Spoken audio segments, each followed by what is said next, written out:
At sa iba pang balita, huli sa entrapment operation sa Caloocan ang isa sa mga may-ari ng kumpanyang sangkot umano sa investment scam. Mahigit 100 milyong piso ang nakulimbat umano nila sa mga na-recruit na miyembro. At nang inanunsyo raw ng kumpanya ang kanilang pagkalugi, abay bigla na lang nagtago ang mga may-ari nito. Nakatutok si Mav Gonzalez, exclusive.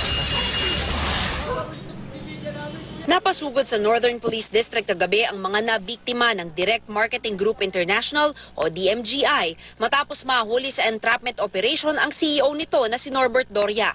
Nasa 120 million pesos na raw ang nakuha nito mula sa Ponzi scheme na mayroong 20,000 na miyembro.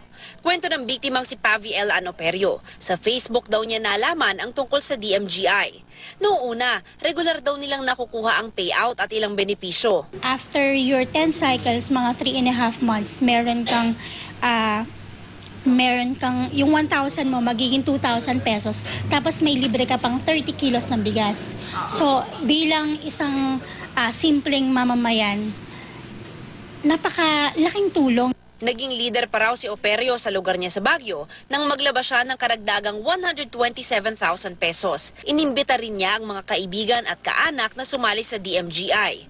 Pero noong November 29, inanunsyo ng DMGI na bankrupt na ang kumpanya.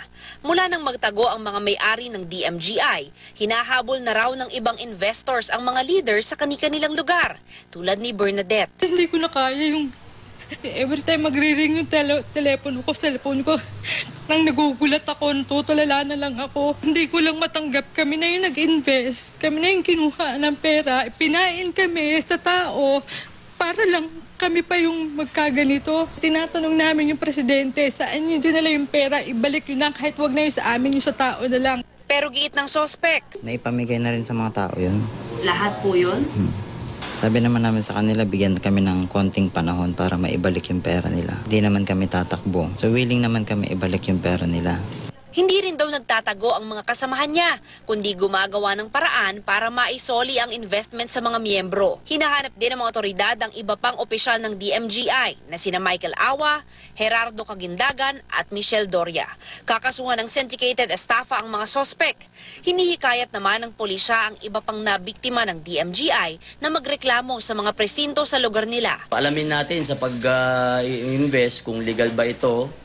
Hanapan natin ng mga kaukulang dokumento upang masabi natin na legal ang negosyo na pinapasok natin. Upang sa ganun, maiwasan din po natin maloko.